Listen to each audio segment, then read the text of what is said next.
ہم امن شراکت دار ہیں، جنگ میں نہیں، یہی ہماری خارجہ پالیسی ہے۔ وزیر اعظم عمران خان کہتے ہیں کسی اور کی جنگ لڑ کر ہم نے 70 سے 80 ہزار جانوں کی قربانی دی، لوگ ہمارے مرے، معیشت تباہ ہوئی، قبائلی علاقے اجڑ گئے، ہمیں غلط عادتیں پڑی ہوئی ہیں، امداد مل جائے گی۔ دنیا میں احترام ہی تب ہوتا ہے جب آپ اپنے پاؤں پر کھڑے ہوتے ہیں۔ افغانستان میں 3 لاکھ افغان فوج نے 70 ہزار طالبان کے سامنے ہتھیار ڈال دیے۔ دنیا کو افغانستان میں امن کے لیے کوشش کرنی چاہیے۔ ادارہ غلطیاں کرتا ہے، فوج، عدلیہ اور سیاستدان بھی غلطیاں کرتے ہیں۔ غلطیوں کا مطلب یہ نہیں کہ فوج کے خلاف مہم چلاتے۔ وزیر اعظم عمران خان کہتے ہیں 3 سال میں سب سے زیادہ تکلیف اس وقت ہوئی جب مافیا نے فوج کے خلاف بیانات دیے۔ بھارت کی لابی پوری طرح پاکستان فوج کو برا کہنے میں لگی ہے۔ یہاں بیٹھے ہوئے لوگوں نے بھی فوج کے خلاف محاذ کھڑا کیا ہوا ہے۔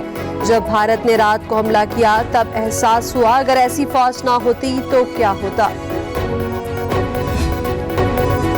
طاقتور کو قانون کے نیچے لانا جہاد ہے۔ 3 سال میں سب سے بڑی جنگ مافیاز کے خلاف لڑی۔ وزیر اعظم عمران خان کہتے ہیں غریب ملکوں میں صرف ایک ہی مسئلہ ہے کہ وہاں طاقتور قانون کے اوپر ہیں۔ قانون کی حکمرانی ہوتی ہے تو سب کے لیے قانون یکساں ہوتا ہے۔ ملک تب تباہ ہوتا ہے جب وزیر اعظم اور وزراء چوری کرتے ہیں۔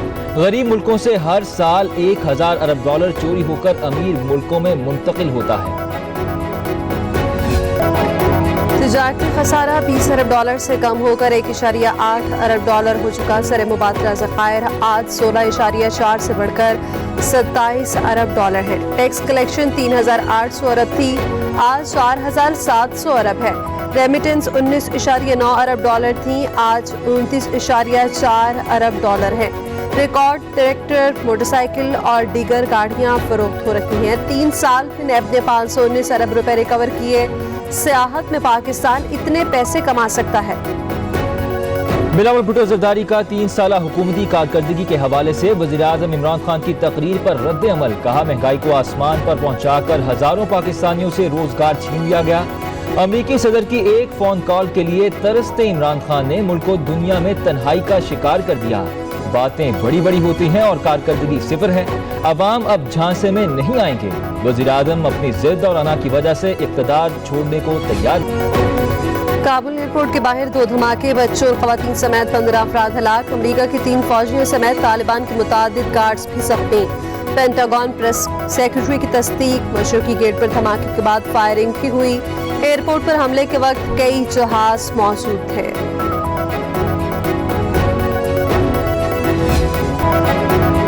پہلی بار خارجہ پالیسی خودداری پر مبنی ہے۔ مقبوضہ کشمیر اور فلسطین سمیت دیگر مسائل پر پاکستان آواز بنا ہوا ہے۔ وفاقی وزیر اطلاعات فواد چودھری کہتے ہیں افغان مسئلے پر ہمارا نمایاں کردار ہے۔ 5 سال پورے اور اگلے 5 سال بھی ہمارے ہوں گے۔ انصاف، انسانیت اور خودداری کے لیے جو کام کیا اس کا بھرپور مظاہرہ کیا جائے گا۔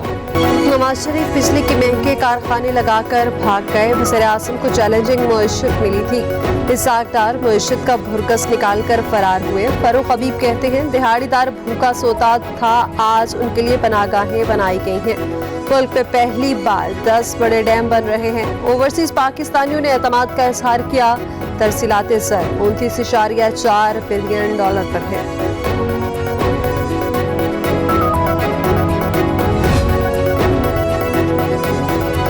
مہنگائی، بے روزگاری اور غربت میں عوام کو پیس کر رکھ دیا گیا۔ ٹیکس کے کروڑوں روپے خرچ کر کے کارکردگی کی جھوٹی رپورٹس کے اشتہار اخبارات میں دیے گئے۔ ترجمان مسلم لیگ نون مریم اورنگزیب کی حکومتی 3 سالہ کارکردگی پر شدید تنقید۔ کہا حکومت نے آج جعلی ترقی اور خوشحالی دکھانے کے لیے بھارتی پورٹل سے تصویریں چوری کی۔ وزیر اعظم شرمندگی اور قوم سے معافی مانگنے کی بجائے تقریر بھی کریں گے۔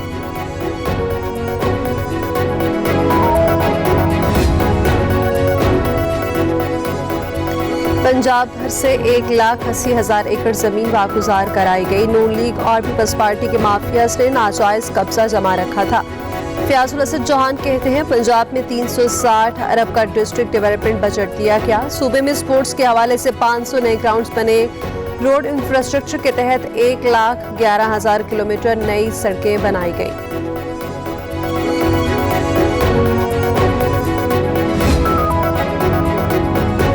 سابق صدر آصف علی زرداری اور بلاول بھٹو سے سابق وزیر اعظم راجہ پرویز اشرف کی ملاقات۔ ملکی سیاسی صورتحال پر تبادلہ خیال۔ بلاول بھٹو کا کہنا تھا کہ عمران خان عوام کے سامنے بے نقاب ہو چکے، مختلف سیاسی جماعتوں کے رہنما رابطے میں ہیں، آئندہ انتخابات پیپلز پارٹی ہی جیتے گی۔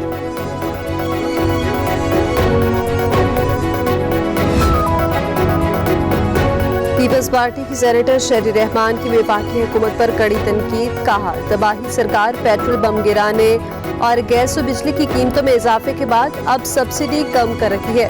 ٹویٹ کیا کہ گردشی قرضہ 2.3 کھرب تک پہنچ گیا ہے۔ سپریم کورٹ نے صحافیوں کو ہراساں کیے جانے پر از خود نوٹس خارج کر دیا۔ جسٹس قاضی فائز عیسیٰ کی جانب سے لیا گیا از خود نوٹس واپس لے لیا گیا۔ فیصلے میں کہا گیا ہے کہ از خود نوٹس لینے کا اختیار صرف چیف جسٹس کا ہے۔ کوئی بھی بینچ از خود نوٹس لے کر کسی مجاز اتھارٹی کو انکوائری کا حکم نہیں دے سکتا۔ چیف جسٹس کے علم میں لائے بغیر تمام از خود نوٹس خارج کیے جاتے ہیں۔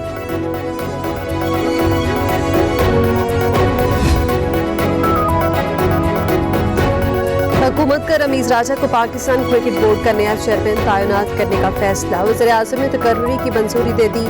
احسان مانی نے عہدے میں توسیع لینے سے معذرت کر لی۔ پی سی بی نے بھی احسان مانی کے فیصلے کی تصدیق کر دی۔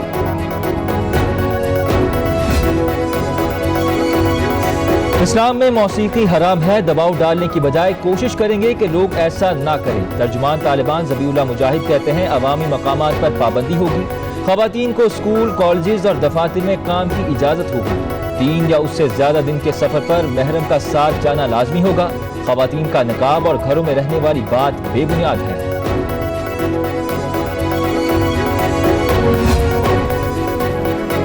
نور مقدم قتل کیس میں تھراپی ورکس ملازمین اور مالک کی ضمانت منسوخی کی درخواست دائر۔ نور مقدم کے والد شوکت مقدم نے اسلام آباد ہائی کورٹ سے رجوع کر لیا۔ ایڈیشنل سیشن جج کا 6 ملزمان کو ضمانت دینے کا فیصلہ چیلنج۔ درخواست میں کہا گیا ہے کہ ملزمان موقع واردات پر موجود تھے، عدالت نے ضمانت دیتے وقت سپریم کورٹ کے طے کردہ قوانین کو نظر انداز کیا۔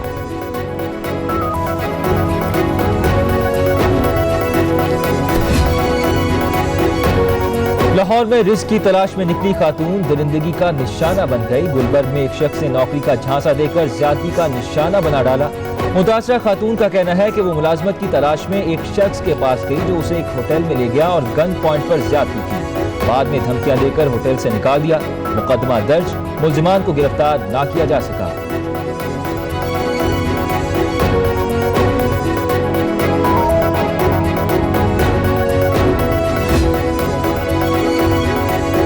لاہور کے کریٹر اقبال پارک پہ خاتون ٹک ٹاکر سے بدسلوکی، تفتیشی ٹیم کی پروسیکیوشن کی خصوصی ٹیم کو پیش رفت سے متعلق بریفنگ۔ تمام ویڈیوز فرانسک کے لیے بھجوائی جا چکی ہیں۔ متاثرہ خاتون کے کپڑوں سے فنگر پرنٹس لینے کے لیے بھی سیمپل بھجوا دیے گئے ہیں، جبکہ تفتیشی ٹیم کا کہنا ہے کہ شناخت پریٹ مکمل ہونے کے بعد عدالت سے ملزمان کی جسمانی ریمانڈ کی استدعا کی جائے گی۔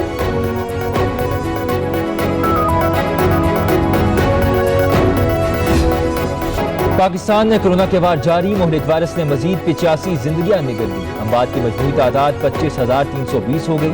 24 گھنٹوں کے دوران 4,553 نئے کیسز رپورٹ، مثبت کیسز کی شرح 7.4% رہی۔ 92,244 مریض زیر علاج، 5,476 کی حالت تشویشناک ہے۔ پنجاب میں کرونا کیسز میں مسلسل اضافہ ہونے لگا، مثبت شرح 7% رہی۔ لاہور میں 10.5 ریکارڈ کی گئی۔ صوبے میں 1,516 نئے کیسز سامنے آئے، مجموعی تعداد 3,85,259 ہو گئی۔ فعال کیسز بڑھ کر 24,869 تک جا پہنچے۔ صوبے میں کرونا سے 33 اموات رپورٹ۔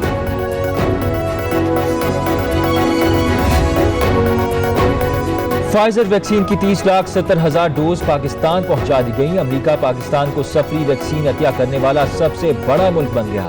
امریکی سفارتخانے کے مطابق پاکستان کی 6% آبادی کی ویکسینیشن مکمل ہو چکی۔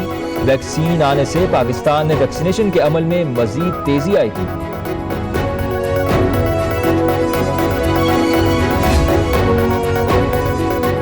احتساب عدالت کراچی میں ڈاکٹر عاصم حسین اور دیگر کے خلاف 17 ارب روپے کی کرپشن ریفرنس کی سماعت۔